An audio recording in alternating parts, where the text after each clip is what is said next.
Hello, hi everyone. Welcome to HEF channel. You're watching health, environment, food safety, fire safety, sustainability solutions. Today we are discussing very informative topic, that is what is bioremediations and what is the process of bioremediations and types of bioremediations, how to utilize the bioremediations, what is the history of bioremediation. Okay, let us discuss exactly what is the bioremediation. The bioremediation refers to the use of the microorganisms to degrade contaminants that pose environmental and human risks. Bioremediation processes typically involve the actions of many different microbes acting in parallel or sequence to complete the degradation process, both in place in situ and ex situ removal of and treatment in another place. In situ means in place, ex situ means removal and treatment in another place. Remediations are used. So the versatility of microbes to degrade a vast array of pollutants makes bioremediations a technology that can be applied in different soil conditions. Though it can be inexpensive, and in situ approaches can reduce disruptive engineering practices, bioremediation is still not a common practice. A widely used approach to bioremediations involves stimulating naturally occurring microbial communities, providing them with nutrients and other needs to break down a contaminant. This is termed biostimulation. The biostimulations can be achieved through changes in pH, moisture, aeration, or additions of electron donors, electron acceptors, or nutrients. Another bioremediation approach is termed bioaugmentation, where organisms selected for high degradation in abilities are used to inoculate the contaminated site. These two approaches are not mutually exclusive, they can be used simultaneously. So recent awareness of the dangers of many chemicals used in society has led to research or formulation of products that are more easily degraded environment. From an ecological point of view, bioremediations depends on the various interactions between three factors: substrate, pollutant, and organisms and environment.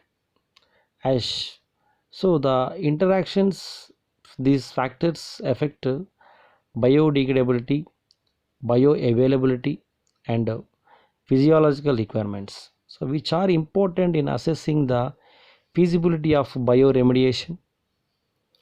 Bioremediations, are whether a chemical can be degraded or not, is determined by the presence of or absence of organisms that are able to degrade a chemical of interest and how widespread these organisms are in the substrate can interact within its surrounding environment to change its bioavailability or availability to organisms that are capable of degrading it. Example, substrate has low bioavailability if it is tightly bound to soil organic matter or trapped inside aggregates. Physiological requirements are set of conditions required by organisms to carry out the bioremediation in the environment, include nutrient availability, optimal pH, and availability of electron acceptors such as oxygen and nitrogen. Also, the environment needs to be habitable for organisms involved bioremediations. So let us discuss about what is the history of the bioremediations. Brief history. The microorganisms in the environment have always broke down waste, and humans have always knowingly or unknowingly used them in agriculture, domestic and industrial activities. In urbanized world shifted to a more industrial system. However, people began to take an active approach in bioremediation. In the late 19th century, the wastewater treatment plants were formed, but even so, this was not officially called bioremediation. The project considered the initial spark of the bioremediation movement was the report beneficial stimulation of bacterial activity in groundwater containing petroleum products. So by R.L. Raymond 1975, so by testing the relationship between the oil presence and bacterial stimulation. So Raymond found that adding nutrients to soil hastened the oil removal. This led to the development of in situ bioremediation. Initial bioremediation projects focused on pump and treat methods in soil and around gas stations and the refinery spills to get oil out of groundwater sources, but soon the cleaning up chlorinated hydrocarbons became a primary concern. Chlorinated compounds were commonly used in the pesticides, but when people learned it was a possible carcinogen and causing ozone depletion, research into bioremediation took off. So this was when anaerobic bacteria started being used, as it was discovered that they dechlorinate compounds much more quickly than do aerobic bacteria and produce fewer damaging iron compounds that precipitate from the reactions. So in this bioremediation uh, related to technology, there is a phytoremediations and bioventing, bioleaching, landforming, bioreactor and vermicomposting and rhizofiltrations. So bioremediation is the main uh, eco-friendly and environment projects. So in this bioremediation, we have to discuss first of all how it is work and what is the triple corn process. Let us will discuss in this exactly in how it works first of all, and essential factors for microbial bioremediation and bioremediation methods and types, and how the microbes involved in the bioremediation, and what is the advantage and disadvantage in bioremediation, and what is the application of bioremediation. So for this bioremediation, we remediate means to solve a problem, and bioremediate means to use biological organisms to solve an environmental problem such as contaminated soil or groundwater. Bioremediation means to use a biological remedy to abate or clean up the contamination. Okay, bioremediation is the waste management technique, but that involves the use of organisms to remove or neutralize pollutants from a contaminated site. According to the EPA, bioremediation is a treatment that uses a naturally occurring organisms to break down hazardous substances into less toxic or non-toxic substances. So, what is the bioremediation? The bioremediation is the biological degrading process for the treatment of contaminated soils, groundwater, and our sediments, relying on microorganisms including bacteria and our fungal to use contaminants as a food source with the resulting degradation of the contaminant. Microorganisms used to perform the function of the bioremediation are known as a bioremediators. Bioremediation is one of the most economic remedial techniques presently available for treating most organic fuel based contaminants such as coal tars and liquors, petroleum, and other carcinogenic hydrocarbons such as benzene and naphthalene and some inorganics. So bioremediation is a triple corners process. It's an inorganic, organic. In there is a releasing the pollutants also. In inorganic, organic there is a solid, liquid, and gases. And pollutants there is a two environments and organisms. In environment, soil, water, air, and organisms, microorganisms, plants, and enzymes. How it is works, how does it works means the waste material is examined and certain bacteria are isolated based on their efficacy and digesting and converting of the waste. So in this indigenous or local bacterial is to be used. The bacteria then go through several steps of the cultures and process for performance testing. The suitable bacteria are placed back in the waste environment. They grow and thrive and in the process digest and convert the waste into carbon dioxide and water. The right temperature, nutrients and food also must be present in this process, and conditionally it may be improved by adding the amendments. So microbes takes in oils, oxygen and nutrients and release the gases and water. So in these essential factors for microbial bioremediation, the factors microbial populations, and in this desired condition suitable kinds of the organisms that can be biodegrade all of the contaminants, oxygen and enough to support aerobic biodegradations, about 2% oxygen in the gas phase or 0.4 per milligram liter in that soil water. And water, soil moisture should be from 50 to 70% of the water holding capacity of the soil. And nutrients, nitrogen, phosphorus, sulfur and other nutrients to support good microbial growth. Temperatures and appropriate temperatures for microbial growth 0 to 40 degree temperature. pH is the best range is that 6.5 to 7.5 pH. uh, Coming to that in at site and away from site, like in situ and ex situ. Treatment of in situ, in treatment of contaminated material in place, example benzene, toluene, TNT and then 2,4-D. So and in this ex situ away from site, techniques involve physical removal of the contaminated material for treatment process. Example bio piles, soil treatment unit and compost pile and windrows.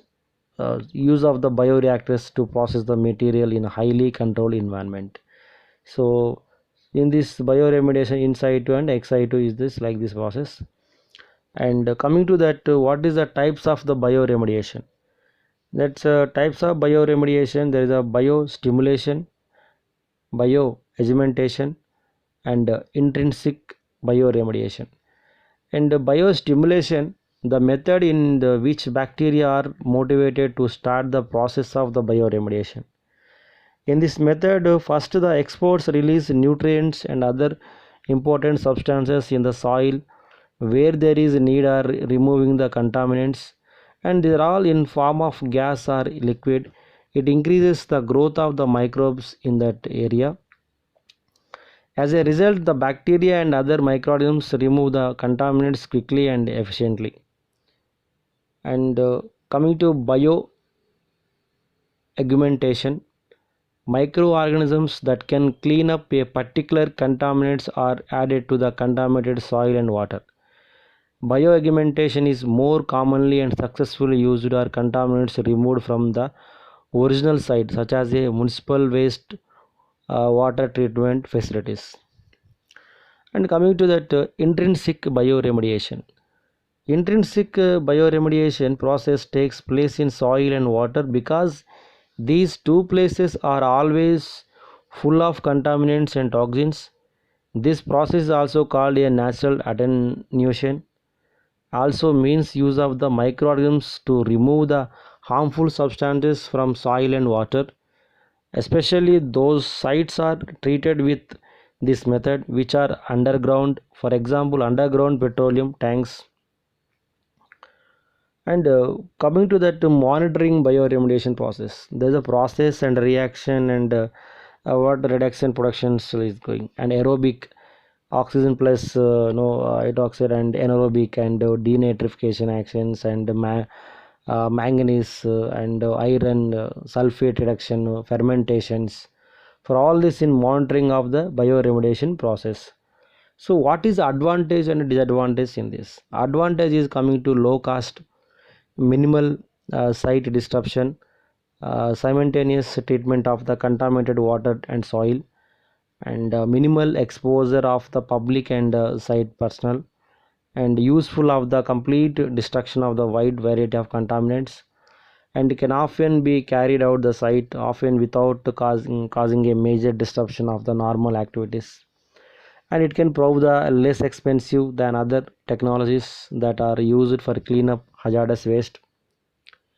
And coming to disadvantages, a time consuming and seasonal variation and problematic addition of the additives, limited to those compounds that are biodegradable. Not all compounds are susceptible to rapid and complete degradation, and there are some concerns that the products of biodegradation may be more persistent or toxic than the parent compound. Difficult to extrapolate from bench and pilot scale studies to full scale field operations, and biological processes are often specific microbial populations, suitable environmental growth conditions, and appropriate levels of nutrients and contaminants. So coming to bioremediation process, there is that uh, chart is there that in contamination and environment and process and engineering and monitoring, and contamination sources and chemistry and concentration and transport to mixtures and absorptions and is there, and environment, soil, groundwater and surface water and air, and abiotic degradation is and transport process, heterogeneity and so absorption or volatility, and process and engineering and monitoring process, in situ treatment and aquifers, pump and treat, percolation, reinjection, air sparging, natural attenuation, and in situ treatment, soil vapor extraction, bioventing, and solid phase bioremediation, land treatment and composting,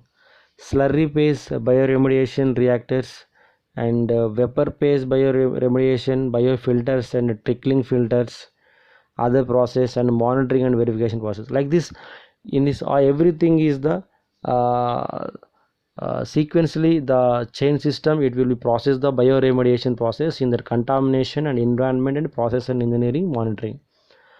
And in this technology, examples and benefits and limitations and factors to consider, let us discuss. In situ, in situ bioremediation, examples: biosparging, bioventing, bioaugmentation. And benefits: most cost efficient, non-invasive, relatively passive natural attenuation process, treats soil and water. And limitation: environmental constraints, extended treatment time, monitoring difficulties.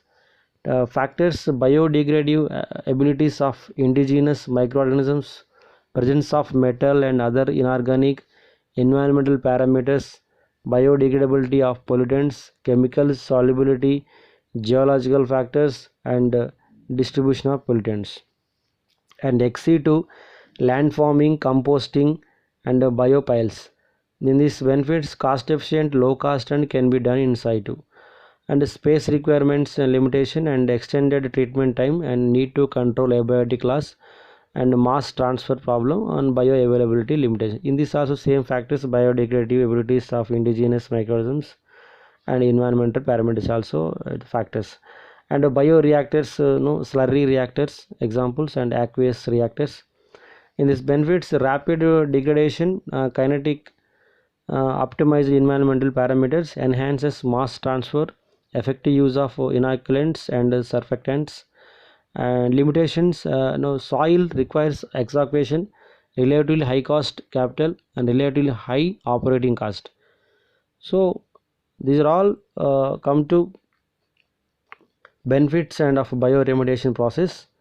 So in the applications of the bioremediation, that medicinal plant cultivation, suppose in lab we can be do some hairy root systems, and production of that variety of valuable metabolites, hairy root metabolic engineering, and optimization of the metabolic pathway utilization field, and how the waste scale up and waste it's convert the feed 1 and feed 2 and water, and increase the secondary metabolic productions, and elicitions of the permeabilizations, trapping, environmental cleanup, phytoremediations, and last pilot. In this, how to application in this bioremediations.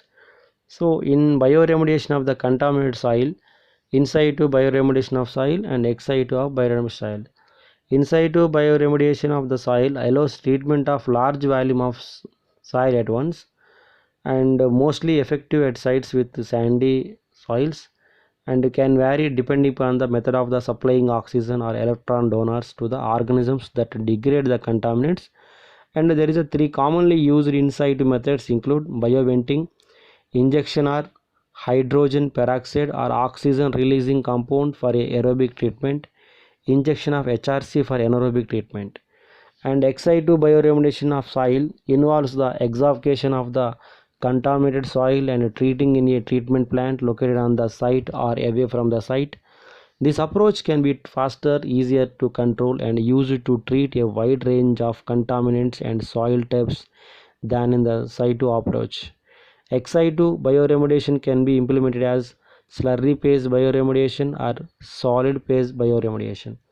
So in that solid phase bioremediation, there is a contained solid phase, composting, and a landforming. In that bioremediation contaminated soil, there is a low rate air injection in surface area, surface monitoring to ensure no emissions, and biodegradation of in the vapors, and inside that air extractions, monitoring of soil gas to assess the vapor biodegradation, and air extractions and biodegradation of the contaminated soils. And in this nutrients, so pH adjustment to aeration, so microorganisms, so, and we have the mixers and water sludges, so impermeable liner. You can check for all that in slurry phase bioremediations in lagoons and the ground reactors. Bioremediation is the contaminated soil, and in this contaminated soil and addition of the nutrients of the moisture, oxygen acceptable and donor and microbes, pH, temperature and redox potential to be measured, and measure concentration of the contaminants and the biological growth. And is this remediation is completed? Okay, yes, we will be abundant remediation. So in this decision no decision tree showing general approach that bioremediation. Okay, so for this bioremediation aquifer in situ bioremediation ISB of the groundwater involves the encouragement of the indigenous bacterial populations to metabolize target contaminants through the addition of the various amendments to the subsurface environment. In addition to the amendments, select strain of the bacteria may be added to the subsurface to help treat some sites. Bioaugmentation, bacteria perform coupled oxidation reduction reactions to live, and bioremediation exploits these reactions to remove contaminants from contaminated media groundwater. So bacteria can use different electron acceptors and donors in the three major oxidation pathways, that is aerobic respiration, anaerobic respiration, and fermentation. And in this in situ bioremediation ISB can use all three pathways, and contaminant degradation may occur through direct metabolism and compatibilism or abiotic transformations that may result from biological activities. In bioremediation of aquifer, bioremediation of the groundwater by air sparging, air is pumped into that contaminated site to stimulate aerobic biodegradation. Volatile contaminants brought to the surface are treated by biofiltration, activated carbon or combustion. So in that aerial view and injection well and monitoring wells and removal wells in this there, and the bioremediation of the marine oil spills also there. In that marine oil spills, a useful process for removing marine oil pollutants. The application of the oleophilic fertilizer is a useful bioremediation strategy. Marine oil spills are very catastrophic events which pose a great threat on the affected environment. Marine oil spills are mainly oils, petroleum fuels composed of complex hydrocarbons, and addition of microbial seeding in the inoculum that are capable of degrading hydrocarbons. Most microorganisms considered for seeding are obtained from enriched cultures. After inoculum addition, fertilizer is added, then environmental modification is done. Adequate aeration, nutrient source is a prerequisite. Bioremediation for marine oil spills can be approached in the two different ways depending on the case at hand. This includes bioaugmentation, which involves the introducing oil degrading microorganisms to the affected site, and also biostimulation, which involves adding supplemental nutrients to the affected site to aid the existing oil degrading microorganisms. So bioremediation of marine oil spills in that bacteria and yeast and fungi. That bacteria is that Achromobacteria and Acinetobacter and alkaligenes and Arthobacter, Bacillus, Brevibacteria and Cornybacteria, Flavobacteria, Nocardia, Pseudomonas and Vibrio, and yeast and fungi Aspergillus and Candida and Cladosporium, Penicillium, Rhodotorella and Sporobolomys and Tricladia. So like this type of bacteria yeast and available in this capable of degrading petroleum hydrocarbons in this marine oil spills. So in this bioremediation of air pollutants, air and gases, pollutants, bioscrubbers, cell and suspense and bio-trickling filters, microorganisms immobilized on inert matrix in this nitrogen, SO2, flue gas in this bioremediation of air pollutants. There is a air emissions control in three types devices: biofilter, bioscrubbers, trickling filters. So in this bioremediation related technologies, phytoremediation means bioremediation through the use of plants that mitigate the environmental problem without the need to excavate the contaminated material and dispose of it elsewhere. That is called the phytoremediation. And bioventing means an in situ remediation technology that uses the microorganisms to biodegrade organic constitutes in the groundwater system.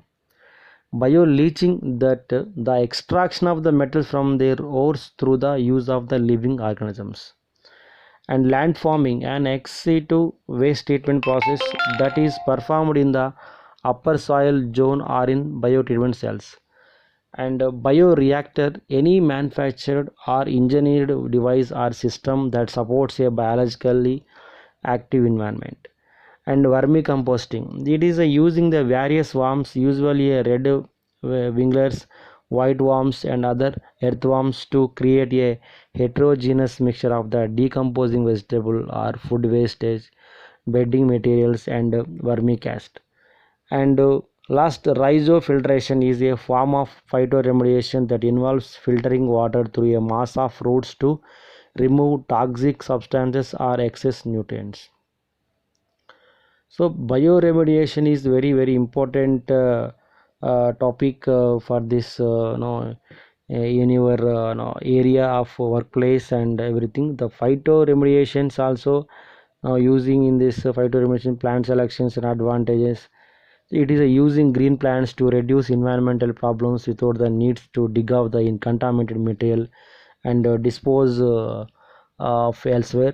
The bioremediation is very important for this. It is a mainly these remediate means to solve a problem.